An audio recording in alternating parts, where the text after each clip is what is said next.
আসসালামু আলাইকুম। আপনারা দেখছেন হয়তো বা মুরগিকে ফিট খাওয়াইতে বা ভাত খাওয়াইতে বা ধান খাওয়াইতে। আজকে আপনারা দেখবেন যে মুরগিকে লাউ খাওয়াইতে, মানে লাউ খাওয়াবো। তো শুরু থেকে শুরু করতে গেলে আমার যে কাজগুলো থাকে দৈনন্দিনে সেগুলোই করতেছি। মুরগির ঘর গোছানো, মুরগিকে খাবার দাবার দেওয়া, আর যে ছোট ছোট মুরগির বাচ্চাগুলো হয়েছে তাদেরকে মূলত একটু টেক কেয়ার করা, খাবার দাবার দেওয়া। আর নতুন যে মুরগি উমে বসবে বা কুচে বসবে তাদেরকে কুচে বসানো, আর নিজের একটু পেট ভোজন যেগুলো আছে আর কি সেগুলো করে নিলাম। তো লাউগুলা যেগুলো দেখতেছেন এগুলোই মূলত কাটবো। তো এখন না আমার একটু কাজ আছে কাটাখালী বাজারে, মানে আমাদের গ্রামের যে বাজারটা আছে সেখানে। গতকালকে ভাতিজার যে স্কুল ড্রেসটা আমি বানাইতে দিয়ে আসছিলাম, মানে আমরা মিলে বানাইতে দিয়ে আসছিলাম, সেখানে যাবো আর কি। আর এই যে জায়গাটা দেখতেছেন না, মূলত এখানে আমি যখনই হয়রান হই বা যে সামনে যেহেতু চৈত মাস আসতেছে, বিভিন্ন কাজের উদ্দেশ্যে বাজারে যাওয়া লাগে, তো এইখানে বিশ্রাম নেই। সামনে যে টিউবওয়েল দেখতেছেন এখান থেকে পানি পান করি। তো এলাকার সবাই কম বেশি পানি পান করে। বাজারে চলে আসার পর যে আশেপাশের ওয়েদারটা দেখলাম মার্শাল্লাহ ঠিকঠাকই আছে। তো কথাবার্তা বলা শেষে মসজিদটাকে একটু রাউন্ড দিলাম, কেননা অনেকদিন হয় এই আমাদের এই এলাকার মসজিদে আসা হয় না, কিন্তু পাহাড়ে যেটাতে থাকি ওটাতে যাওয়া আসা চলে আলহামদুলিল্লাহ। রাইস মিল থেকে টুকিটাকি কুড়ার অর্ডার দিয়ে রওনা দিলাম বাসার উদ্দেশ্যে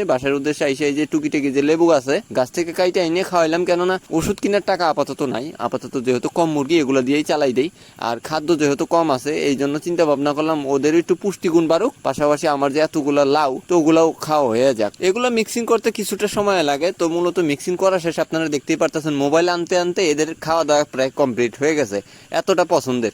আর মূলত এরা শুধু লাউ না, এরা শাক পাতা যা পায় সবকিছুই খায় ফেলে। আর এইভাবে টুকিটাকি ভাবে কাইটে গেছে আজকে আমার দিনকাল। তো সবাই সুস্থ থাকেন, ভালো থাকেন। আবার আমার বাজারে যাইতে হইব। আসসালামু আলাইকুম, টাটা, বাই বাই, আল্লাহ হাফেজ।